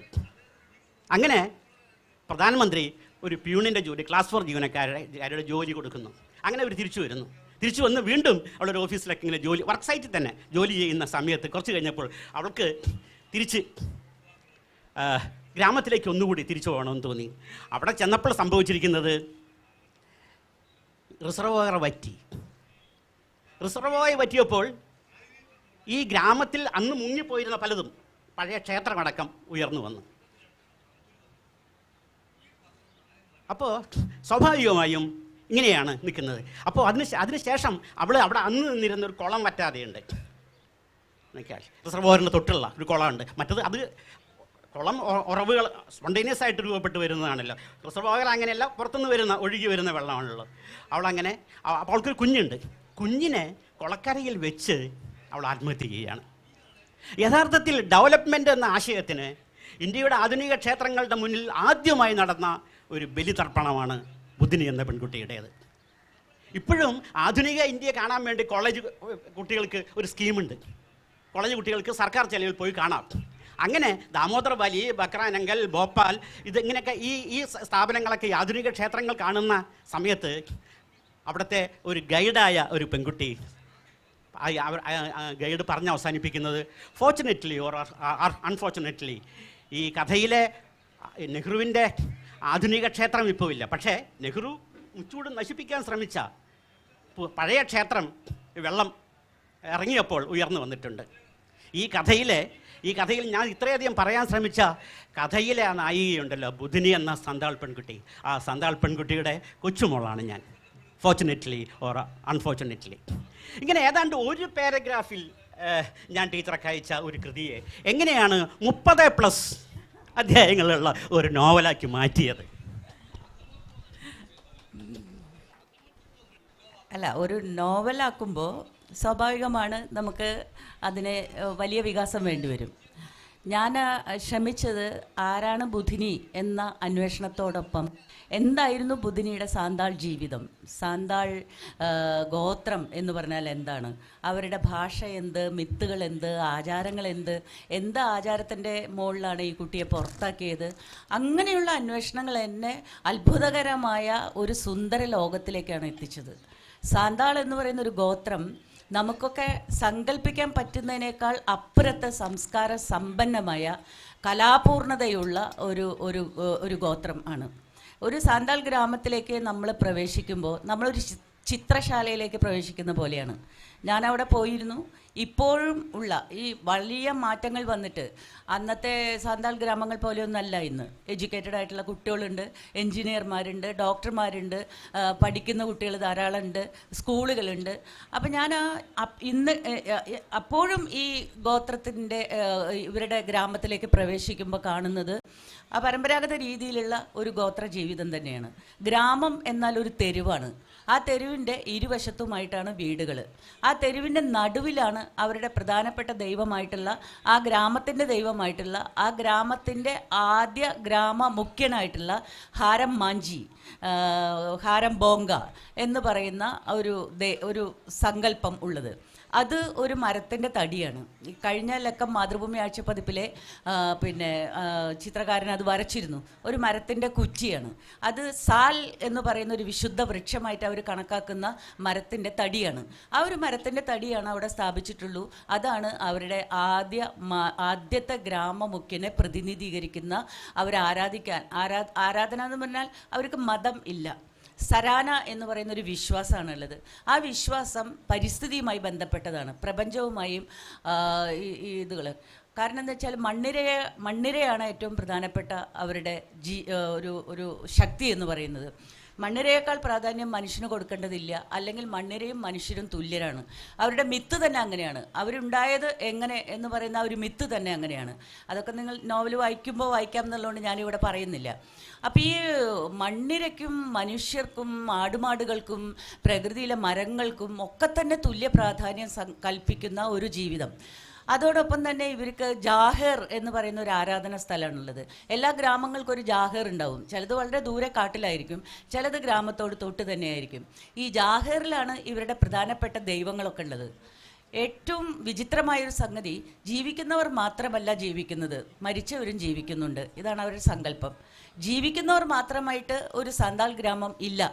മരിച്ചവരൊക്കെ തന്നെ ബോങ്കകൾ ആയി. ബോങ്കകൾ എന്നാണ് അവർ പറയുന്നത്, നമ്മുടെ കൂടെയുണ്ട്. അപ്പം ഞാൻ ആ ഗ്രാമത്തിലെ ഒരു ഗ്രാമമുഖ്യനോട് ചോദിച്ചേ, എവിടെയാണ് ഈ ബോങ്ക ഉള്ളത് എന്ന് ചോദിച്ചു. അപ്പം ഞാനൊരു പാറക്കല്ലിൽ ഇങ്ങനെ കാല് ചവിട്ടി വെച്ച് നിൽക്കായിരുന്നു. അദ്ദേഹം പറഞ്ഞു, നിങ്ങൾ ഈ ചവിട്ടി വെച്ചിട്ടുള്ള കല്ലിലൊരു ബോങ്കയുണ്ട്. ഞാൻ പെട്ടെന്ന് കാല് പിൻവലിച്ചു. അപ്പോൾ അവരുടെ വീടിൻ്റെ മുകളിലേക്ക് ചാഞ്ഞ് നിൽക്കുന്ന മരത്തിൻ്റെ കൊമ്പിലൊരു ബോങ്കയുണ്ട്. ആ മരത്തുമ്പിൽ നിരവധി ബോങ്കകളുണ്ട്. വീടിൻ്റെ മേൽക്കൂരയിൽ നിറയെ ബോങ്കകളുടെ ആവാസമാണ്. വീടിൻ്റെ അകത്ത് ബിത്തർ എന്ന് പറയുന്ന ഒരു ഏരിയ തിരിച്ചിട്ട് അവിടെ ബോങ്കകളെ കുടിയിരുത്തിയിട്ടുണ്ട്. എവിടെയും മരിച്ചവരുണ്ട്. മരിച്ചവരോട് കൂടിയല്ലാതെ ജീവിക്കുന്നവർ ജീവിക്കുന്നില്ല എന്ന് പറയുന്ന ഒരു സങ്കല്പം അവർ പുലർത്തുന്നുണ്ട്. എല്ലാ കാര്യങ്ങളും മരിച്ചവരുമായിട്ട് അവരെ വിനിമയം ചെയ്യുന്നുണ്ട്. ഈ മരിച്ചവരുടെ തീരുമാനങ്ങളാണ് ഇവർ നടപ്പാക്കുന്നത് മുഴുവനും. അപ്പോൾ മരിച്ചവരും ജീവിക്കുന്നവരും അടങ്ങിയ ഒരു ഇരട്ട ലോകം, അതാണ് സാന്താളിൻ്റെ ഒരു പ്രധാനപ്പെട്ട ഒരു സംഗതിയായിട്ട് അവർ മനസ്സിൽ കൊണ്ടു നടക്കുന്നത്. അപ്പോൾ ഈ ജാഹേറിലാണ് പ്രധാനപ്പെട്ട ദൈവങ്ങളെ വെച്ചിട്ടുള്ളത്. മരാങ് ബുറു എന്ന് പറയുന്ന വൻമലയുടെ ദൈവം, അതാണ് അവരുടെ ഏറ്റവും പ്രധാനപ്പെട്ട ആരാധനാമൂർത്തി. ഈ മരാങ് ബുറുവിൻ്റെ ഒപ്പമുള്ള ദൈവങ്ങൾക്കൊക്കെ ഓരോ മരങ്ങളാണ്, സാൽ മരങ്ങളാണ് പ്രധാനമായിട്ടും. ഒരാൾ ഗോസായിര എന്ന് പറയുന്നൊരു പ്രതിഷ്ഠയുണ്ട്. അത് കാമകലയുടെയൊക്കെ അതാണ്. അവർക്ക് മാത്രം മഹുവ എന്ന് പറയുന്ന ഒരു മരം. ഇപ്പം മരങ്ങളുടെ ഒരു താവളമാണ് ഈ ജാഹേർ എന്ന് പറയുന്നത്. നിങ്ങൾ അവിടെ ചെന്നിട്ട് നമുക്കൊരു കല്ലോ അല്ലെങ്കിൽ ആരാധിക്കാനുള്ള സംഗതികളോ ഒന്നും കാണില്ല. ഇനി അവിടെ ഒരു മരങ്ങളും ഇല്ലെങ്കിൽ ഒരു ചെറിയൊരു മേൽക്കൂര വെച്ചിട്ട് അതിലൊരു മരക്കുറ്റി നാട്ടി വെച്ചിരിക്കും. അപ്പോൾ എന്തുകൊണ്ടാണ് മരങ്ങൾ ഇത്രമാത്രം പ്രധാനമായിട്ട് അവരുടെ ജീവിതത്തിലേക്ക് കടന്നു വരുന്നത് എന്നുള്ളത് ഞാൻ വളരെ സന്തോഷത്തോടുകൂടി ചിന്തിച്ച ഒരു കാര്യമാണ്. ഓരോ വീടിൻ്റെ മുകളിലും എല്ലാ പ്രാവശ്യവും മണ്ണ് അരച്ച് തേച്ച്, അത് ഇടയ്ക്കിടയ്ക്ക് ചെയ്യുന്ന ഒരു കാര്യമാണ്. മണ്ണ് അരച്ച് തേച്ച് മിനുക്കും ചുമരൊക്കെ, എന്നിട്ട് അതിൽ നിരവധി ചിത്രങ്ങൾ വരയ്ക്കും. എല്ലാ വീട് വാതിലുകളും ചിത്രങ്ങൾ കൊണ്ട് അലങ്കൃതം ആണ്. അത് നർത്തകികളുടെ ഉണ്ടാവും, മയിലിൻ്റെ ഉണ്ടാവും, കാട്ടിലെ ഉണ്ടാവും, അങ്ങനെ. അതോടൊപ്പം കവിതയും പാട്ടും. പാട്ട്, നൃത്തം, കവിത ഇല്ലാത്ത ജീവിതം സാന്താളിന് ഇല്ല. അതിമനോഹരങ്ങളാണ് പാട്ടുകൾ, അതിമനോഹരങ്ങളാണ്. എല്ലാ ആളുകളും പാടുന്നു, അപ്പപ്പോൾ പാട്ട് കെട്ടിയുണ്ടാക്കുന്നു. ഒരു പുല്ലാങ്കുഴൽ വിളി കേട്ടാൽ അവർ തെരുവിലേക്ക് ഇറങ്ങുന്നു. ആ ഒരു പുല്ലാങ്കുഴൽ വിളിയോ ഒരു ബാനം വായനയോ അതല്ലെങ്കിൽ ഒരു റിത്തമോ കേട്ടാൽ മതി, അവർ തെരുവിലേക്ക് സ്വാഭാവികമായിട്ടും ഇറങ്ങി വരുന്നു, അവർ നൃത്തം തുടങ്ങുന്നു. അതാണ്. ഞങ്ങൾ ആ ഗ്രാമത്തിലേക്ക് എൻട്രി ചെയ്തപ്പോൾ കുറേ പെൺകുട്ടികൾ ഓടി വന്നു. ഞങ്ങളെ കുറേ മാവിലൊക്കെ വെച്ച് ഇങ്ങനെയൊക്കെ ഇതാക്കി സ്വീകരിച്ചു, മാലയിട്ട് സ്വീകരിച്ചു, കൊണ്ടുപോയി ഒരു സ്ഥലത്ത് ഇരുത്തി അവർ നൃത്തം തുടങ്ങി. ഞങ്ങളെ ഈ നൃത്തത്തിൻ്റെ ഭാഗമാക്കി മാറ്റി. അപ്പോൾ ഈ നൃത്തവും കലയും ചിത്രകലയും അതുപോലെ തന്നെ മോട്ടിഫുകൾ, ടെറാക്കോട്ട, ഇങ്ങനെയൊക്കെയുള്ള കലകളുടെ ഒരു വലിയ സംസ്കാര സമ്പത്തുള്ള മനുഷ്യരെ വളരെ ദരിദ്രരാണ് ഇപ്പോഴും. അതെ, വളരെ ദരിദ്രരാണ്. വളരെ ദരിദ്രരെന്ന് പറഞ്ഞാൽ ദാരിദ്ര്യത്തെ മറികടക്കാനുള്ള ദുസ്സാമർത്ഥ്യങ്ങളൊന്നും അവർക്കില്ല. അവരുടെ വയലുകളുടെ മുകളിലെ അധിനിവേശങ്ങൾ ഇങ്ങനെ സംഭവിച്ചുകൊണ്ടിരിക്കുകയാണ്. നേരത്തെ പറഞ്ഞ അണക്കെട്ടുകൾ മൂലം ഗ്രാമങ്ങൾ നഷ്ടപ്പെട്ടു. സിവിക്ക് സൂചിപ്പിച്ച വളരെ ശരിയാണ്. റിസർവോയറിൽ വെള്ളം നിറയുമ്പോൾ നിൽക്കാൻ സ്ഥലമില്ലാത്തതുകൊണ്ട് നിങ്ങളൊക്കെ ഒഴിഞ്ഞു പോയിക്കോളൂ, കാരണം നിങ്ങളുടെ ഗ്രാമങ്ങളൊക്കെ വെള്ളത്തിൻ്റെ അടിയിലാണ് എന്ന് പറഞ്ഞുകൊണ്ടാണ് 1959 ഈ ഡാം ഉദ്ഘാടനം ചെയ്യുന്നതിന് മുമ്പ് അതിൻ്റെ പ്രവർത്തനങ്ങൾ തുടങ്ങി. 48 തുടങ്ങി. 48 അതിൻ്റെ പ്രവർത്തനങ്ങൾ തുടങ്ങിയപ്പോൾ ശരിക്കും പറഞ്ഞാൽ 76.46% ജനങ്ങൾ അവിടുന്ന് ഒഴിവാക്കപ്പെട്ടു. ഈ ജനങ്ങൾ എവിടെ പോയി? ഇന്ത്യയുടെ ചരിത്രം ആ ജനങ്ങളെ അടയാളപ്പെടുത്തുന്നത് ഏറ്റവും സങ്കടകരമായ ഒരു അവസ്ഥയിലാണ്. അത് പാർട്ടീഷൻ്റെ ഭാഗമായിട്ടാണ് അവർ അടയാളപ്പെടുത്തിയിട്ടുള്ളത്. ഒരിക്കലും അണക്കെട്ട് വന്നത് മൂലം പുറത്താക്കപ്പെട്ട ഗ്രാമങ്ങളിൽ നിന്ന് ഒഴിഞ്ഞു പോകേണ്ടി വന്ന ജനങ്ങൾ എന്ന് കണക്കുകളിലില്ല. അണക്കെട്ടുകളുടെ ആ ഒരു മറുവശം കണക്കുകളിൽ പറയുന്നില്ല. ആ ഒരു മറുവശത്തെപ്പറ്റി ചിന്തിക്കുന്നേയില്ല. ഇവർ പല സ്ഥലങ്ങളിലേക്ക് പോയി എങ്ങനെയൊക്കെയോ ജീവിക്കുന്നു എന്നുള്ളത് ഞാൻ എൻ്റെ നോവലിലേക്ക് കൊണ്ടുവരാൻ ആ അന്വേഷണം ഞാൻ നടത്തിയിട്ടുണ്ട്. ഇവരെവിടേക്കെല്ലാം പോയി, എങ്ങനെ അവർ ജീവിച്ചു, ഇവർ നഗരങ്ങളിലേക്ക് വന്നപ്പോൾ നഗരങ്ങൾ എങ്ങനെ ഇവരെ ഉൾക്കൊള്ളാനാവാതെയും ഇവർക്ക് ഉൾക്കൊള്ളാനാവാതെയും എങ്ങനെ അസ്വസ്ഥവും ഏറ്റവും ക്ലേശകരവും ആയിത്തീരുന്നു. ഈ ഒരു ചിന്ത അതാണ് ഞാൻ ശരിക്കും പറഞ്ഞാൽ ഇതിൽ ബുധിനിയുടെ ജീവിതത്തോടൊപ്പം വികസിപ്പിച്ചത്. എന്നെ സംബന്ധിച്ചിടത്തോളം രാഷ്ട്ര നിർമ്മാണം എന്ന് പറയുന്ന ആ പ്രക്രിയയുടെ ഇടയിലെ പൊട്ടിപ്പോയ ഒരു മൺകട്ടയല്ല ബുധിനി. ബുധിനി ഇന്ത്യ തന്നെയാണ്. ബുധിനി അഥവാ ഇന്ത്യയുടെ വികസന ചരിത്രമാണ്. അപ്പോൾ ആ വികസന ചരിത്രത്തിൻ്റെ ഒരു പ്രതീകം എന്നുള്ള നിലയിൽ നമുക്ക് ബുധിനിയെ കാണുമ്പോൾ ഒരുപാട് കാര്യങ്ങൾ നമ്മൾ ചിന്തിക്കേണ്ടി വരുന്നു. എത്രയോ ആളുകൾ ഇതിൻ്റെ ഫലമായിട്ട്, ഈ ഡാമുകൾ വന്നതിൻ്റെ ഫലമായിട്ട് ഈ രീതിയിൽ പുറന്തള്ളപ്പെട്ടിട്ടുണ്ട്. എത്രയോ ഡാമുകൾ നമുക്കുണ്ട്. ഈ ഡാമുകളുടെ പരിണിത ഫലം സിവിക്ക് പറഞ്ഞതുപോലെ തന്നെയാണ്. തെൽഗുപ്പി എന്ന് പറയുന്ന ഒരു സ്ഥലത്തെ 20ഓളം വരുന്ന ജൈന ക്ഷേത്രങ്ങൾ ആ റിസർവയറിൽ മുങ്ങിപ്പോയി. ഈ റിസർവ് നിറഞ്ഞ് നിന്നപ്പോൾ ഈ ക്ഷേത്രങ്ങൾ 20ഓളം വരുന്ന 22 എണ്ണം ഉണ്ട്. ഒരു വലിയ സമുച്ചയമാണ്. ഈ സമുച്ചയത്തിലെ എല്ലാ ക്ഷേത്രങ്ങളും തന്നെ മുങ്ങിപ്പോയി. ഈ ഗ്രാമങ്ങളോടൊപ്പം മുങ്ങിപ്പോയി. പിന്നീട് ദാമോദർ നദി എന്ന് പറയുന്നതിനെ ശരിക്ക് പഠിക്കാതെ, ശരിക്ക് അതിൻ്റെ മഴയുടെ, ഛോട്ടാനാഗ്പൂർ പെയ്യുന്ന മഴയുടെ അതിഭീകരമായ ശക്തിയെ മെരുക്കാൻ നമുക്കാവില്ല എന്ന് പറയുന്ന ഒരു സത്യം മനസ്സിലാക്കാതെ കണ്ട് ഈ തരത്തിലുള്ള ഡാമുകൾ ഉണ്ടാവുക, മഴ ആവർത്തിച്ചു കൊണ്ടിരിക്കുകയും മല മുഴുവൻ കുത്തി ഒലിപ്പിച്ച് ഓരോ വർഷവും കൊണ്ടുവന്ന് സമതലത്തിൽ ഇട്ടിട്ട് വഴിമാറി ഒഴുകിപ്പോവുകയും ചെയ്യുന്ന ഈ സൊറോ ഓഫ് ബംഗാൾ എന്ന് പറയുന്ന ആ നദി കാരണം ഈ റിസർവോ നിറഞ്ഞപ്പോൾ പതുക്കെ ഈ ക്ഷേത്രങ്ങൾ പൊന്തി വന്നു, അവശിഷ്ടങ്ങൾ. പക്ഷെ ഇപ്പോഴും സിവിക്ക് നേരത്തെ പറഞ്ഞ ആ കുളം പോലെ തന്നെ അവിടെ ചുടുനീരുറവകൾ ഉണ്ടായിരുന്നു, ഒരുപാട് ചുടുനീരുറവകൾ. ആ ഹോട്ട് സ്പ്രിങ്സ് ഒക്കെ ഇപ്പോൾ പതുക്കെ പുറത്തേക്ക് വരാൻ തുടങ്ങിയിട്ടുണ്ട്. പക്ഷേ അവിടെയുള്ള ആ മുങ്ങിപ്പോയ ഗ്രാമങ്ങളിലെ മനുഷ്യർ എവിടെ പോയി എന്ന് പറയുന്ന വളരെ സങ്കടകരമായ ഒരു അന്വേഷണം. അതിൽ വേറൊന്നാണ്, ഈ ഇവരുടെ വയലുകളും എല്ലാം മുങ്ങിപ്പോയവർക്ക് ജോലിയൊന്നുമില്ലാതെ അടുത്ത അവരുടെ പലായനം എന്ന് പറയുന്നത് ഖനനം നടക്കുന്ന മേഖലകളിലേക്കാണ്. ഒരുപാട് മനുഷ്യർ കൽക്കരി ഖനനം ചെയ്യുന്ന ഇടങ്ങളിലേക്ക് പോകുന്നു, അവിടെ പണിയെടുക്കുന്നു, അവിടെ അവർ കരിയായി മാറുന്നു, കരി പോലെ തന്നെയായി മാറുന്നു. അങ്ങനെ ഒരുപാട് മനുഷ്യരെ അവിടെ പോകുന്നു. നെഹ്റുവിൻ്റെ സ്വപ്നങ്ങളിൽ ഉണ്ടായിരുന്ന വികസനത്തിൽ പല സംഗതികളുണ്ട്. നമുക്കറിയാം, റെയിൽ ഓടണം, നമുക്ക് തീവണ്ടി വേണം, നമുക്ക് കോച്ച് ഫാക്ടറികൾ വേണം, നമുക്ക് ബിലായി ഉരുക്കുശാല വേണം, നമുക്ക് തെർമൽ പ്ലാന്റുകൾ വേണം. ഇങ്ങനെ തെർമൽ പ്ലാന്റുകൾക്ക് വേണ്ടിയും അതുപോലെ തന്നെ വികസനത്തിൻ്റെ ഈ കൊണ്ടുവന്ന വികസനങ്ങൾക്കൊക്കെ വേണ്ടി ഒഴിഞ്ഞുകൊടുക്കുകയും മരിച്ചു പോവുകയും ഇല്ലാതാവുകയും കഷ്ടപ്പെടുകയും ചെയ്ത വലിയ ജനവിഭാഗത്തെ എവിടെ പ്ലേസ് ചെയ്യും എന്നുള്ളത് വികസനത്തിൻ്റെ സൂത്രധാരന്മാർക്ക് ഒരു വിഷയം ആയിരുന്നില്ല. ആ രീതിയിലൊക്കെ ചിന്തിച്ചിട്ടാണ് അതിനെ വലുതാക്കിയത്. വിഭജനത്തിന് മാത്രമല്ല അഭയാർത്ഥികളുള്ളത്, വർഗീയ ലഹളകൾക്കും രാഷ്ട്രീയ ലഹളകൾക്കും മാത്രമല്ല അഭയാർത്ഥികളുള്ളത്. ഇപ്പോൾ വളരെ പ്രശസ്തമായ ഒരു പ്രയോഗം ഞാൻ നിങ്ങളെ പരിചയപ്പെടുത്തട്ടെ. വികസനത്തിൻ്റെ അഭയാർത്ഥികൾ. അത് അണക്കെട്ടുകൾക്ക് വേണ്ടി കുടിയൊഴിപ്പിക്കപ്പെട്ടവർ മാത്രമല്ല, വലിയ വൻകിട ഫാക്ടറികൾക്ക് വേണ്ടി കുടിയൊഴിപ്പിക്കപ്പെട്ടത് മാത്രമല്ല, പുതിയ റെയിൽ വരുമ്പോൾ, റെയിൽപ്പാളം വരുമ്പോൾ, റോഡ് വികസിപ്പിക്കുമ്പോൾ, ഇങ്ങനെയെല്ലാം സ്വാഭാവികമായും ഇത് ആയിരക്കണക്കിന് ആൾക്കാരെ, അതും അധസ്ഥിതരെ, ദലിതരെ, സ്ത്രീകളെ, ഗ്രാമീണരെ, കർഷകരെ ഒക്കെ അഭയാർത്ഥികളായി മാറ്റുന്നു. ഈ അഭയാർത്ഥികളാവട്ടെ, ഇപ്പോൾ ബക്രാനങ്കൽ അണക്കെട്ട് വന്നപ്പോൾ കുടിയൊഴിക്കപ്പെട്ടവരിൽ ഭൂരിപക്ഷം പേരും പുനരധിവസിപ്പിക്കപ്പെട്ടിട്ടില്ല. ബക്രാനങ്കൽ അണക്കെട്ടിലും ആ കാര്യം പോലും. ദാമോദർ വാലിയും ഭൂരിപക്ഷം പേരും പുനരധിവസിക്കപ്പെട്ടില്ല. ഇനി പുനരധിവസിക്കപ്പെട്ടവർ കുറച്ചുകൂടി ഉൾപ്രദേശത്തേക്ക് പോകുന്നു, വീണ്ടും ഒരു വികസന പദ്ധതി വരുന്നു, വീണ്ടും കുടിയൊഴിപ്പിക്കപ്പെടുന്നു. അങ്ങനെ ജീവിതകാലം മുഴുവൻ അഭയാർത്ഥികളായി മാറുന്ന വികസനത്തിൻ്റെ ഇരകൾ കൂടി ഇന്ന് ആക്ടിവിസ്റ്റുകളുടെ പ്രധാനപ്പെട്ട ഒരു കൺസേൺ ആണ്. അങ്ങനെയാണ് വികസനത്തിൻ്റെ ഇരകൾ മാത്രമല്ല, വികസനത്തിൻ്റെ അഭയാർത്ഥികൾ കൂടിയുണ്ട് എന്നുള്ള നിരീക്ഷണത്തിലേക്ക് നമ്മൾ എത്തുന്നത്. ഈ നോവല് എഴുതിക്കൊണ്ടിരിക്കുമ്പോൾ തന്നെ വായിച്ച് കേൾക്കാൻ എനിക്കൊരവസരമുണ്ടായി. ഇത് എഴുതിക്കൊണ്ടിരിക്കുമ്പോൾ ഇത് അതിൻ്റെ ആദ്യ വായനക്കാരിൽ ഒരാളാവണം ഞാനെന്ന് ടീച്ചർ ആവശ്യപ്പെട്ടതിനെ തുടർന്ന് ഞാനും എൻ്റെ സുഹൃത്ത് ടോമി മാത്യുവും കൂടി ടീച്ചറുടെ വീട്ടിൽ പോവുകയും ആദ്യത്തെ 5 അധ്യായങ്ങൾ 2 മാസം മുമ്പ്, അന്ന് മാതൃഭൂമി ഇത് അനൗൺസ് ചെയ്ത് കഴിഞ്ഞിട്ടില്ല, 5 അധ്യായങ്ങൾ ഞങ്ങൾ വായിച്ച് കേൾക്കുകയുണ്ടായി. ടീച്ചറുടെ മകൾ സംഗീത സാക്ഷി. അപ്പോൾ ആദ്യത്തെ കേൾവിക്കാരിൽ ഒരാളാണ് ഞാൻ. ആ സമയത്ത് ടീച്ചർ ജാർഖണ്ഡിൽ പോകാൻ ഒരുങ്ങിക്കൊണ്ടിരിക്കുകയാണ്. അന്ന് ടീച്ചർ ജാർഖണ്ഡിൽ പോയിട്ടില്ല, പക്ഷേ ജാർഖണ്ഡ് ടീച്ചറിലേക്ക് എത്തിയിരുന്നു. കഥകളായി, പാട്ടുകളായി, അതിനെക്കുറിച്ചുള്ള ഡോക്യുമെൻസായി ജാർഖണ്ഡ് ടീച്ചറിലേക്ക് എത്തിയിരുന്നു. പക്ഷേ ടീച്ചർ ജാർഖണ്ഡിൽ പോയി കഴിഞ്ഞിരുന്നില്ല. പിന്നീടാണ് ടീച്ചർ ജാർഖണ്ഡിൽ പോകുന്നതും നോവൽ പൂർത്തിയാക്കുന്നതും. ആ ജാർഖണ്ഡ് യാത്രയെക്കുറിച്ച് കുറച്ചുകൂടി പറയാമോ?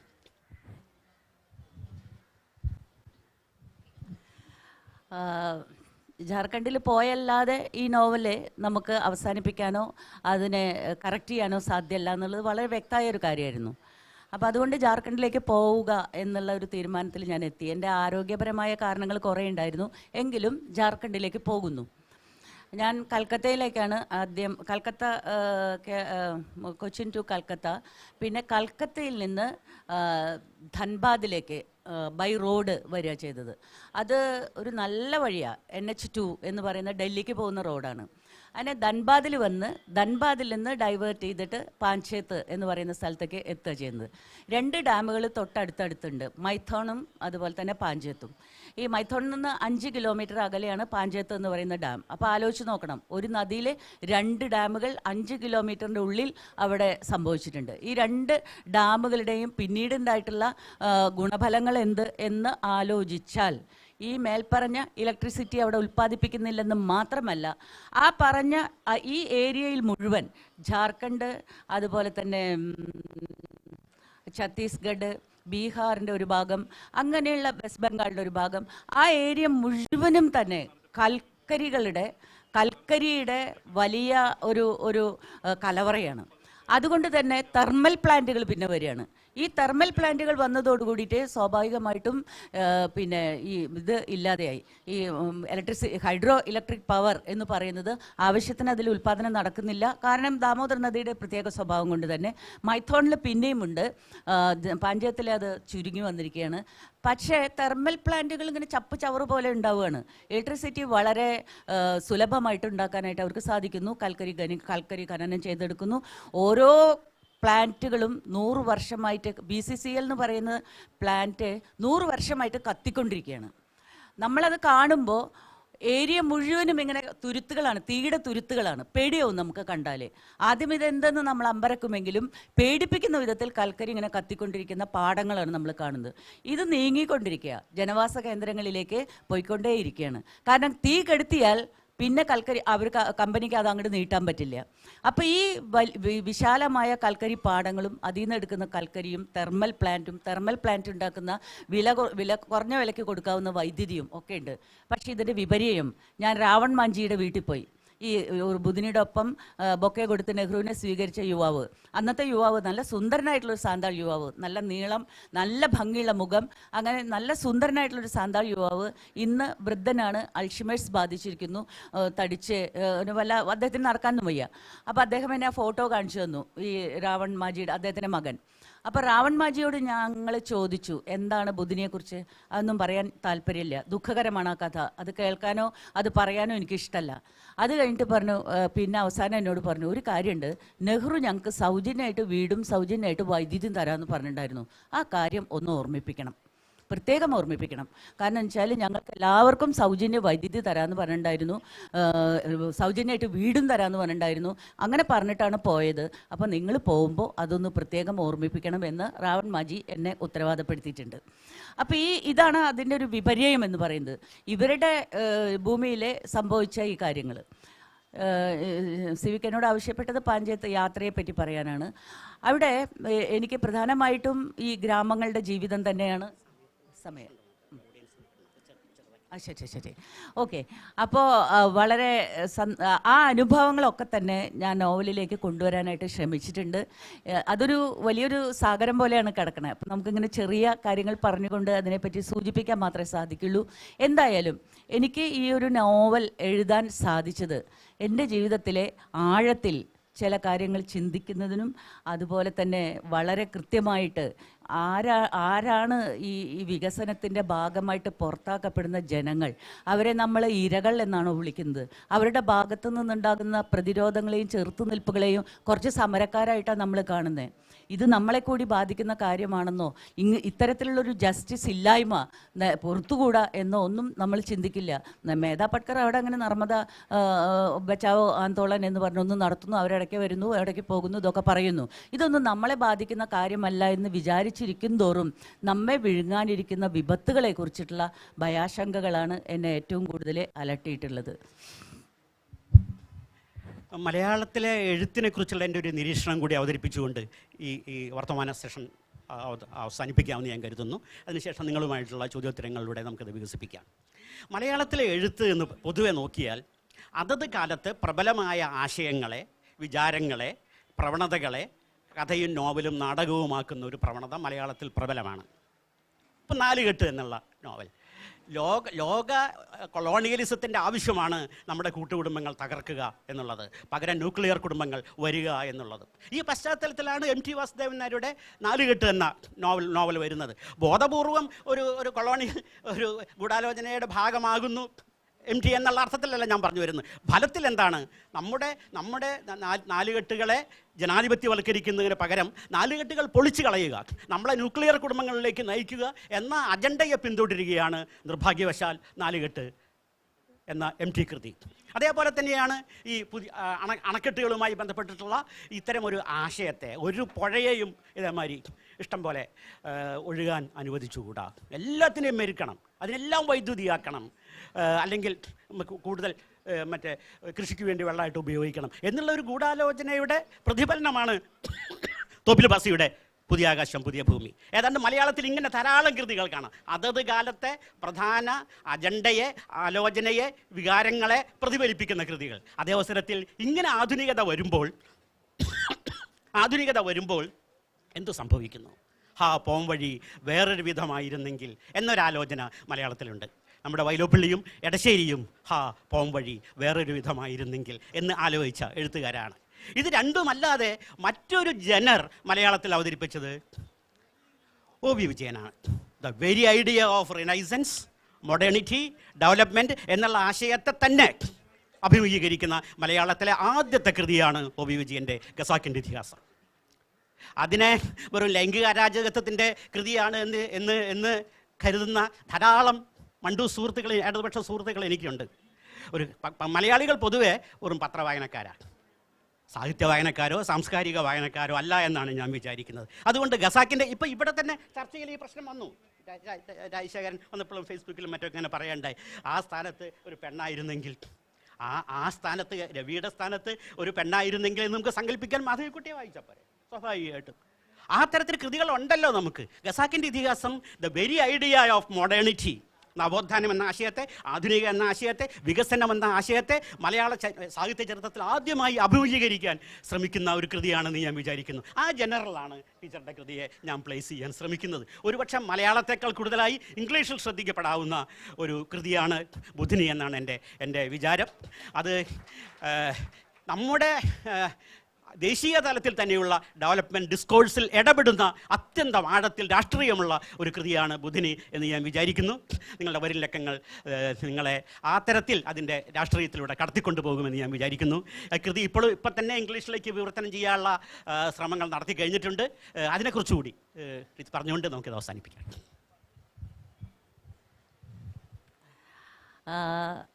എനിക്ക് കുറച്ച് ഇതിന് ഒരുപാട് മെറ്റീരിയൽ ആവശ്യമായിരുന്നു. ഇത് നമ്മൾക്ക് കയ്യിലുള്ളൊരു കാര്യം ആയിരുന്നില്ല. പക്ഷേ അനായാസമായി ഇതിൻ്റെ വായന തുടങ്ങിയപ്പോഴേക്കും എനിക്ക് മെറ്റീരിയലുകൾ ഇങ്ങനെ വന്നു ചേർന്നു. പിന്നെ ഇപ്പോൾ നമുക്കൊക്കെ അറിയാവുന്നതുപോലെ ഇൻ്റർനെറ്റും അതുപോലെ ഇതിനുള്ള വലിയ ഒരു ലോകം നമ്മുടെ മുമ്പിലുള്ളത് കൊണ്ട് അതും കുറേയധികം സഹായകമായി. എൻ്റെ സുഹൃത്ത് നിഷിമ എനിക്ക് അയച്ചു തന്ന ചില പുസ്തകങ്ങൾ, സന്താൾ, പിന്നെ ലിംഗ്വിസ്റ്റിക്സ്, അത് അവരുടെ ഭാഷയുടെ ചില പുസ്തകങ്ങൾ, അതുപോലെ അവരുടെ മിത്തുകൾ, അവരുടെ കഥകൾ, അതുപോലെ തന്നെ പാട്ടുകളൊക്കെ അടങ്ങിയിട്ടുള്ള ചില പുസ്തകങ്ങൾ, അത് വളരെ ഹെൽപ്ഫുള്ളായിരുന്നു. ഒരുപക്ഷെ ഇൻ്റർനെറ്റിൽ നിന്ന് കിട്ടുന്ന വിവരങ്ങൾ പരസ്പര വിരുദ്ധമായി പോകുന്ന അനുഭവം എനിക്കുണ്ടായിട്ടുണ്ട്. ബുധിനിയുടെ ജീവിതത്തെപ്പറ്റി തന്നെ പറയുന്ന പല കാര്യങ്ങളും അതിലെ വൈരുദ്ധ്യമുള്ള ഒരു സംഗതിയായിട്ടാണ് തോന്നിയിട്ടുള്ളത്. നോവൽ ഞാൻ എഴുതിക്കൊണ്ടിരിക്കുമ്പോൾ തന്നെ എൻ്റെ മോൾ എന്നോട് പറഞ്ഞു, അമ്മ ഞാനിത് ഇംഗ്ലീഷിലേക്ക് ട്രാൻസ്ലേറ്റ് ചെയ്യാൻ ശ്രമിക്കും എന്ന് പറഞ്ഞു. അപ്പോൾ ഞാൻ പറഞ്ഞു, നീ ചെയ്തു നോക്ക്, പറ്റുകയാണെങ്കിൽ. അപ്പോൾ അവൾ പറഞ്ഞു, അല്ല എനിക്ക് പറ്റൊന്നുമില്ല എന്നൊക്കെ വളരെ ഇതായിട്ടൊക്കെ പറഞ്ഞുവെങ്കിലും ഇപ്പോൾ ഓരോ ലക്കം വരുമ്പോൾ ഞാനറിയാതെ അത് മുകളിലേക്ക് എടുത്തുകൊണ്ട് പോയിട്ട് ഇരുന്ന് വർക്ക് ചെയ്യുന്നുണ്ട്. അവൾ വളരെ സന്തോഷമുണ്ട് അതിലെന്നാണ് ഞാൻ മനസ്സിലാക്കിയിട്ടുള്ളത്. സ്വാഭാവികമായിട്ടും എനിക്ക് തോന്നുന്നു നോവൽ തീരുന്നതോട് കൂടിയിട്ട്, മാതൃഭൂമിയിലെ തീരുന്നതോട് കൂടിയിട്ട് എൻ്റെ ഇംഗ്ലീഷ് രൂപവും വരാൻ ഇടയുണ്ട്. അത് എത്രത്തോളം അവളുടെ ഭാഗത്തുനിന്ന് ആത്മാർത്ഥമായ പരിശ്രമം ഉണ്ടാവും എന്നുള്ളതിനെ ആശ്രയിച്ചാണ് ഇരിക്കുന്നത്.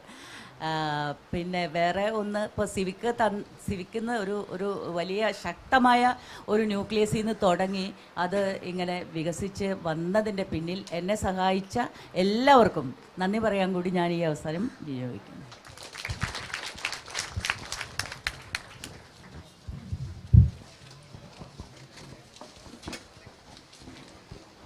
സാർ ടീച്ചറോടും സിവിക് ചന്ദ്രനോടും ആണ് രണ്ടാൾക്കൂടെ ഓരോ ചോദ്യങ്ങളുണ്ട്. ചോദ്യമല്ല, അങ്ങനെ കണക്കാക്കരുത്, എൻ്റെ ഒരു സംശയമാണ്.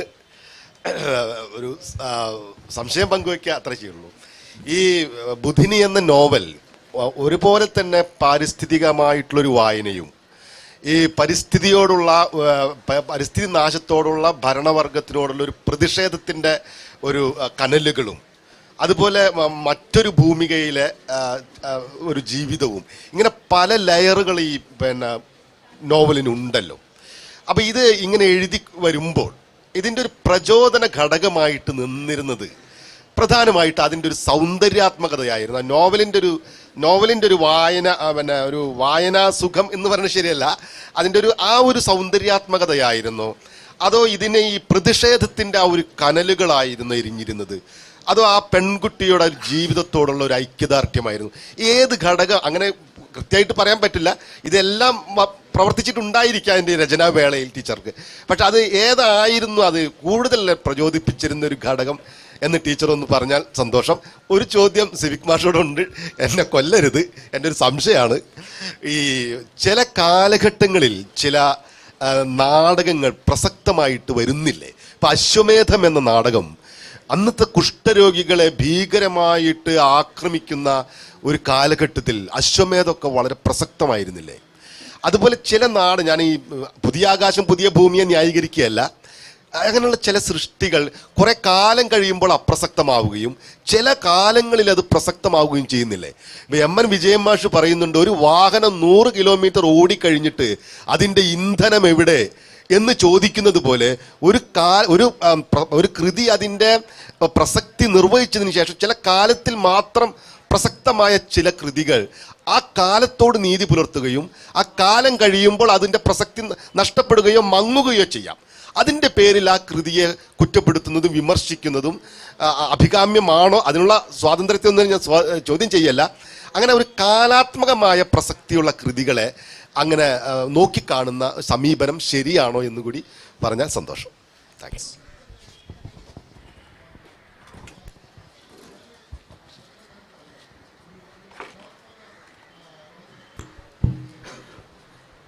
ബുധിനിയുടെ കഥ എഴുതുന്നതിന് എനിക്ക് ഒരുപാട് സംശയങ്ങളുണ്ടായിരുന്നു. ഒരുപാട് സമയം ഞാൻ എടുത്തു.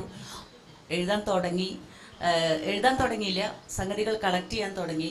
അപ്പം എനിക്ക് തോന്നി ഇതെനിക്ക് താങ്ങുന്ന ഒരു സംഗതിയല്ല. ഞാൻ അവിടെ വെച്ചു.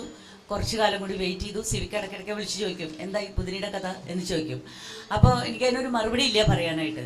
പിന്നെയാണ് ഞാൻ ഈ പറഞ്ഞ മാതിരിയുള്ള ഈ അന്വേഷണങ്ങളും പഠനങ്ങളും ഗവേഷണങ്ങളും ഒക്കെ കണ്ടിന്യൂസ് ആയിട്ട് ചെയ്യാൻ തുടങ്ങിയത്.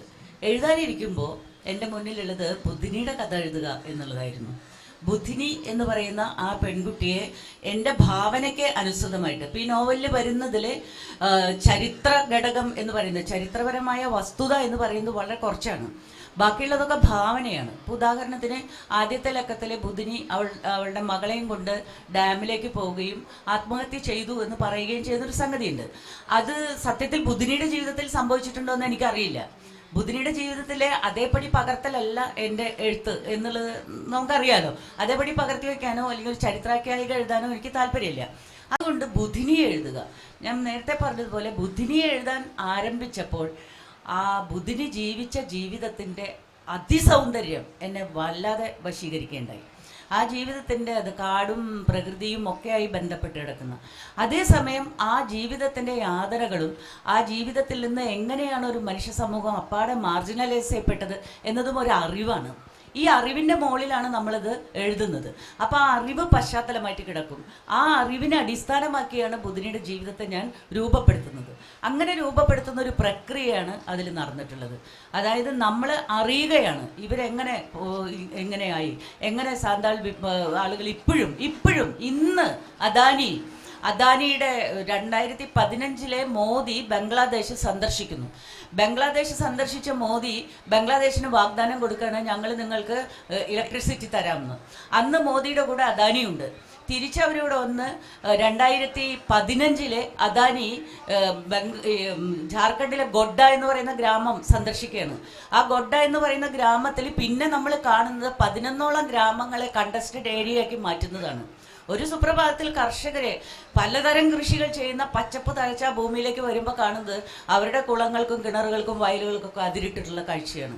അത് കണ്ട് പേടിച്ച് ഇവർ നിലവിളിക്കുകയാണ്. ഇന്ന് ഈ ദിവസത്തിലെ അടക്കം വെടിവെപ്പും ബുൾഡോസർ കൊണ്ടുവന്ന് ഇടിച്ചു നിരത്തലും ഒക്കെ അവരുടെ മേൽ സംഭവിച്ചുകൊണ്ടിരിക്കുകയാണ്. ഇതൊരു അറിവാണ്. എങ്ങനെയുള്ള ജീവിതമാണ് അവർ ജീവിക്കുന്നത് എന്നുള്ള അറിവാണ്. ആ അറിവിൻ്റെ മുകളിൽ ബുധിനിയുടെ ജീവിതം എഴുതുക എന്നുള്ളതാണ് ഞാൻ ശ്രമിച്ചിട്ടുള്ളത്.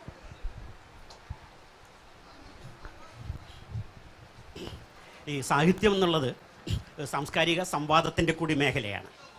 അതുകൊണ്ട് ഒരു എഴുത്തുകാരന് സ്വന്തം കൃതിയിൽ നേരത്തെ ഫ്യൂഡൽ കാലഘട്ടത്തിൽ ജന്മിക്കുണ്ടായിരുന്ന അധികാരം പോലെ ഒന്ന് സ്വന്തം കൃതിയിൽ എഴുത്തുകാരന് പോലുമില്ല. അതുകൊണ്ട് തന്നെ വായനക്കാർക്ക് അത് വായിക്കാൻ, വീണ്ടും വായിക്കാൻ, അതിനെ വിമർശിക്കാൻ, അതിൻ്റെ പ്രതിപാഠങ്ങൾ ഉൽപ്പാദിപ്പിക്കാനുള്ള അവകാശമുണ്ട് എന്ന് വിചാരിക്കുന്ന ഒരാളാണ്. ആ അവകാശം ഉപയോഗിച്ചിട്ടുള്ള ഒരു ആളുമാണ് ഞാൻ. ഇപ്പോൾ മലയാളത്തിൽ തന്നെ അതിനുള്ള ഉദാഹരണം ഉണ്ടല്ലോ. സുധകുമാരി കൃഷ്ണ നീ എന്നെ അറിയില്ല എന്ന് എഴുതുമ്പോൾ അയ്യപ്പ പണിക്കരുടെ പ്രതി കവിത വന്നല്ലോ.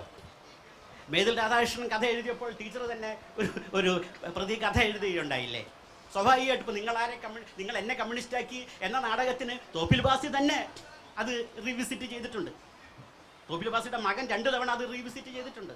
സ്വാഭാവികമായിട്ട് സി ജെ തോമസ് നേരെ അതിനെ എതിരിടുന്ന വിഷവൃക്ഷം എന്നൊരു നാടകം എഴുതിയിട്ടുണ്ട്. അത് എഴുത്തുകാരൻ്റെ വായനക്കാരൻ്റെ ഒരു അവകാശമാണ് ഇതിനെ റീവിസിറ്റ് ചെയ്യുക എന്നുള്ളതും അത് റദ്ദായി പോയെങ്കിൽ അത് വിളിച്ചു പറയാന്നുള്ളതും അതിൻ്റെ ഒരു സെക്കൻഡ് പാർട്ട് അവതരിപ്പിക്കുക എന്നുള്ളതും ഒരുപക്ഷെ വേണമെങ്കിൽ അതിൻ്റെ ഒരു കൗണ്ടർ ടെക്സ്റ്റ് ഉൽപ്പാദിപ്പിക്കുക എന്നുള്ളതും വായനക്കാരൻ്റെ അവകാശമാണെന്ന് ഞാൻ വിചാരിക്കുന്നു. അതിനോട് ചേർത്ത് എനിക്കൊരു കാര്യം പറയാനുണ്ട്. ഇപ്പോൾ ഒരു കാലഘട്ടത്തിൽ വയലാറ് എഴുതി മനുഷ്യൻ ഞാൻ കുതിരപ്പുറത്ത് ഞാൻ പാഞ്ഞു പോകുന്നു, ചാട്ടവാർ വീശി ഞാൻ ദിഗന്ധങ്ങളെ വിറപ്പിക്കുന്നു, അജയ്യനാണ് ഞാൻ എന്ന് പറയുന്ന ആ ഒരു സങ്കല്പത്തെ നമ്മൾ ഭയങ്കര രോമാഞ്ചജനകമായിട്ട് നെഞ്ചിലേറ്റി.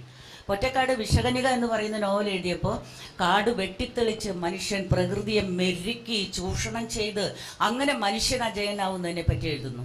വൈലോപ്പിള്ളി ശാസ്ത്രത്തിൻ്റെ കടന്നുവരവ്, ആ കടന്നുവരവിലെ ഈ ചുട്ടരിക്കണം ഈ പാമ്പും കാവുകളെയൊക്കെ, എന്നിട്ട് അവിടെ നമുക്ക് പച്ചക്കറികളും അതും ഇതൊക്കെ വെച്ച് പിടിപ്പിക്കണം, മനുഷ്യോപകാരപ്രദമായി, ഇങ്ങനെ മനുഷ്യ കേന്ദ്രീകൃതമായ ഒരു സങ്കല്പം വെച്ചു പുലർത്തിയതിൻ്റെ അനുഭവമാണ് ഇപ്പം നമ്മൾ അനുഭവിക്കുന്നത്. ഈ കാലാവസ്ഥാ വ്യതിയാനമായാലും മറ്റു കാര്യങ്ങളായാലും മനുഷ്യ കേന്ദ്രീകൃതമല്ല പ്രകൃതി. സന്താളുകൾ പറയുന്നു മണ്ണിരയാണ് പ്രധാനം, മനുഷ്യനൊന്നുമല്ല, മനുഷ്യനതിൻ്റെ ഒരു ഭാഗം മാത്രം. ഇത് ഒരു തിരിച്ചറിവായിട്ട് വരുമ്പോൾ സ്വാഭാവികമായിട്ടും നമ്മൾ പഴയ കൃതികളെ റീവിസിറ്റ് ചെയ്യും, പഴയ കൃതികളെ നോക്കും, അതിലെ എവിടെയാണ് നമുക്ക് പിഴച്ചതെന്ന് നമ്മൾ കണ്ടെത്തണം. അത് കണ്ടെത്തിയാലേ നമുക്ക് മുന്നോട്ട് പോകാനായിട്ട് സാധിക്കുള്ളൂ. ഇത് മനസ്സിലാക്കാത്ത ഏക വിഭാഗം നമ്മുടെ മാഷന്മാരാണ്. കാരണം അധ്യാപകരെ ആഘോഷിക്കുന്ന ഒരു ദിവസമാണ് വയലാർ ദിനം. വയലാറും അധ്യാപകരും തമ്മിലെന്ത്? വൈലോപ്പിള്ളിയും മനസ്സിലാക്കാം, വൈലോപ്പിള്ളിയും മാഷായിരുന്നു സ്വാഭാവികമായിട്ട്. അത് എന്തുകൊണ്ടാണ് വയലാർ എല്ലാ വർഷവും ആചരിക്കുന്നുണ്ടല്ലോ, എല്ലാ വർഷവും വയലാറിൻ്റെ കവിതകളുടെ സംഭവം ഉണ്ടല്ലോ. വയലാറിൻ്റെ സിനിമാ പാട്ടുകൾ അതിജീവിച്ചേക്കും, പക്ഷേ വയലാറിൻ്റെ കവിത പ്രത്യേകിച്ച് നമ്മൾ ഘോഷിക്കുന്ന വയലാറിൻ്റെ ഏത് കവിതയാണ് അതിജീവിക്കുക? മാഷന്മാരെങ്കിലും ഒന്ന് ആലോചിക്കുന്നതാണ്.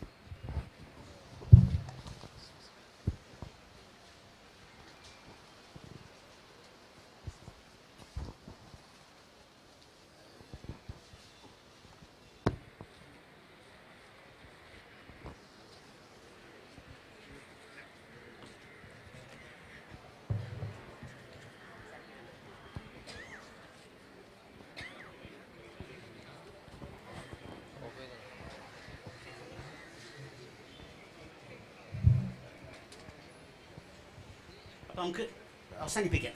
ഞങ്ങൾ ഒരുവിധം നിങ്ങളെ ബുധിനിയിലേക്ക് ചില സൂചനകൾ നൽകുന്ന രീതിയിൽ കാര്യങ്ങൾ ഞങ്ങളുടെ വർത്തമാനം നീങ്ങിയെന്നാണ് എൻ്റെ ഒരു വിചാരം. കാരണം ബുധിനിയെക്കുറിച്ച് കേട്ടിട്ടുള്ള ആൾക്കാർ വളരെ കുറവായിരിക്കും. ഞാൻ തന്നെ അടുത്ത കാലത്താണ് ബുധിനി എന്നുള്ള വാക്ക് കേൾക്കുന്നതും ഇവരാരാണെന്ന് അന്വേഷിക്കുന്നതും.